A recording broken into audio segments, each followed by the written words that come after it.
You got it. So go ahead and respond. Like, how do you feel? And I guess the question is, do you feel like as you grow, sometimes people become jealous, or what causes people to shy away as you grow? Right. Just a misunderstanding. They don't understand the importance of what you're doing versus what they want to be doing in life. Like, say for instance, my importance is to me, I want these degrees. I want to be able to say I accomplished something. I want to be able to drive a decent car. You know how important it is to feel like you've never rode in a decent car growing up. Yeah, like a good car. Always breaking down. Right. You got to go through it to understand. You got to go through it. Yeah, I want to live in a decent house. I don't want rain dripping on me. I don't want a toilets that ain't flushing. So you strive because you don't want that life. And then some people are content with that life. So once you accomplish what you want to try to move forward, they're like, oh, well, you think you all that because you gotta, no, you just don't understand. I'm grateful I got this car that can get me from A to B, bro. Because, I'm grateful I got a house I can live in. But I just think it's a misunderstanding. Just the mindset of just, oh, well, you think you all that because you got a degree. No, I don't, not at all. This is helping me be able to live better. And it's funny how a lot of people can actually be the complete opposite. They can think in a complete reciprocal, because it's humbleness why you got the degrees. You know what I'm saying? It's humility, not the other way around. Not pride. You know what I'm saying? It's a simple necessity of wanting to drive a decent car, not so much of trying to be flashy. And people can really misconceptualize your ambitions and your goals. Right. But what they don't understand is that you have your own separate life. You have your own separate kid self that went through things, that saw things, that experienced things, that said, as an adult, when I get my chance to make decisions for myself, this is what I decide for myself. It's not a knock versus you. And if you are content in a trailer, then be content in a trailer. But don't be upset because I want a mansion. Right. I like how you put that. Right. I really like how you put that. A lot of people are just, they think you're not humble just because you went to school. They think you're not humble just because you served in the military. And that's the weirdest thing, to experience. It's some of the most humble people you meet. But my thing is, should you be humble?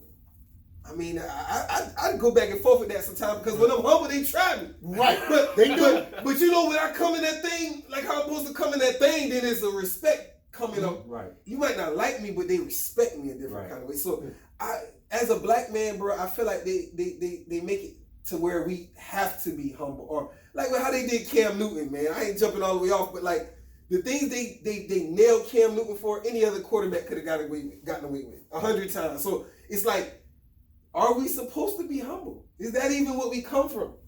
You know what I'm saying? Are we supposed to be aggressive? Are we supposed to be dominant? Ooh, I'm gonna let Darnelle answer that. Yeah, let me see how you feel about that, because you've been on both sides of it, right? Right. My thing is with being humble is like I know where I came from, and I know what this stuff means to me. Right. But you on the outside, you looking at me like, oh, he ain't humble, this, that, or whatnot. He hang his degrees on the wall. Don't nobody want to see that when they walk in the house. That's crazy. I want to see it when I walk in my house, because it reminds me of what I went through. And then somebody comes over and they look at the wall and they're like, oh, it strikes a conversation. They're like, oh, tell me about this, tell me about that. And then you got other people in the background who are like, oh, well, people come over and they want to read your stuff on the wall. Well, I mean, and I don't mind sharing, because the knowledge I'm sharing might help them. Right. That's what people don't know about me. I help people. I love helping people. Man. If I can give you some information that's going to help make your day better, your life better, anything better, man, I'm all for it. Right. No charge. Listen, nothing. We can attest to that 100 times over. Just Willie and I sitting in this room could get into your help, but it'd take us an hour. I mean, just the experiences we've had. Any project I've put out there, Darnelle, out of nowhere, hey, I like what you're doing with them kids, man. Here goes some bread. Here goes some bread. Look, I might not be available. I'm busy right now, but I'm putting it. Man, listen, do you know how serious it would be if we just had 10 fellas to offer some time or some funds to help us keep these things going, like man-made, different things where we showing boys how to be men, reaching back. And shout out to Purvis, because what he got going on at the gym. Oh, yeah. And that's a big concept. And I think we was talking earlier about community. Right.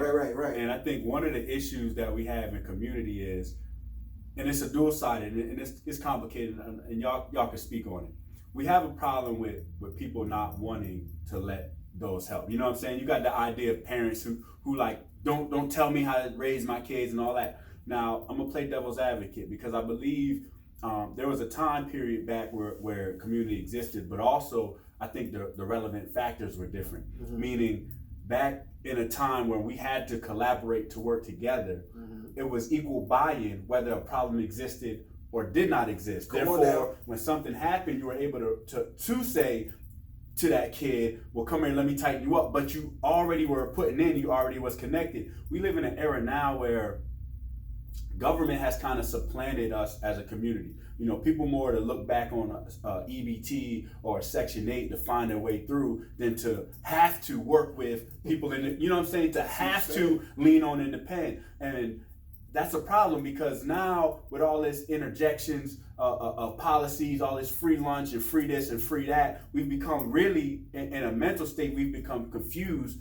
to now think that we're absent, we don't need help. You know what I'm saying? We don't need help. We don't need somebody. You know what I'm saying? But we still do, regardless of if you're getting a supplement or not. You're still in that same situation. And even if you wasn't, even if you were rich, we all need somebody. We're social creatures. So we got to get past this idea that if you have a certain amount of money, or if you have a certain amount of stature, or if you've got to a certain place, now all of a sudden you're absent of help.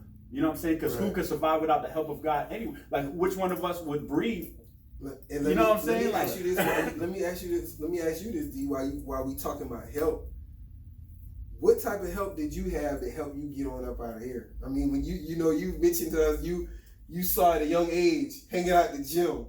You didn't want to be just here. You wanted to grow. You wanted to wanted to be the best you could be. Yeah. So they hang out at the gym. Things go peaceful some days. Other days they're fighting at the gym. You know, like. I don't want zero parts of that. Right. So you know, I'm the little nerdy kid. I go home, I dig in the ground, take an old pickle jar, fill it up with sand, catch some ants, put it in there, watch them build an ant farm. You know, I want to see what they do, how deep they go, how they tunnel. You know, I'm taking notes. You know, little kid, I want to see. You know, so I'm a science type person at heart. That's my first degree, biology. You know, so I wanted to see how that worked. I take an old aquarium, put some stuff in it, dirt, this, that, some bugs, some seeds, watch them build their own, what do you call it, terrarium or whatever that's called. Yeah, because I was curious, you know, read encyclopedias, stuff like that. Piggly Wiggly used to do this greenbacks program. And then we just walk to the Piggly Wiggly around the corner, and then they have these encyclopedias in there. Yep, they had the encyclopedias in there. And you get so many greenbacks, you get the encyclopedias and stuff like that. So get the collection. And just read them, just look at them. Wow. And I just was like, man, I want to do more. I want to. Did you have mentors? Not when I was young like that. Okay. It was just me trying to figure it out. But then when I got older and went to middle school, that's where I met Grace Marshall and, you know, Miss Marshall and the Excels program. They pulled me in the Excels program and then the honors program and all this stuff. And I started being around a lot of people who were trying to do the same. We had a lot in common. Like that, a lot in common, but a lot of them didn't look like me. Right. So it was like that was kind of hard to deal with too. But you know, I said Miss Marshall, she was always just like, you know, she's a fair lady. Yeah, shout out to Miss Marshall. I knew she gonna watch. She watch all our stuff. You got this. So then when I got to high school, it was, you know, I'm still in the honors program, and then I meet Mr. Drake and Mr. Ulmer, some people who I can relate with better than, you know, the teachers for the honors program. They were just handing it to me. And they real. They're like 100% real. You mean to tell me my gift is to do extra work? You a gifted student, but it's extra work. Like, man. Wow. So I get in the band program with them. I see how they was living. You know, I apply for college.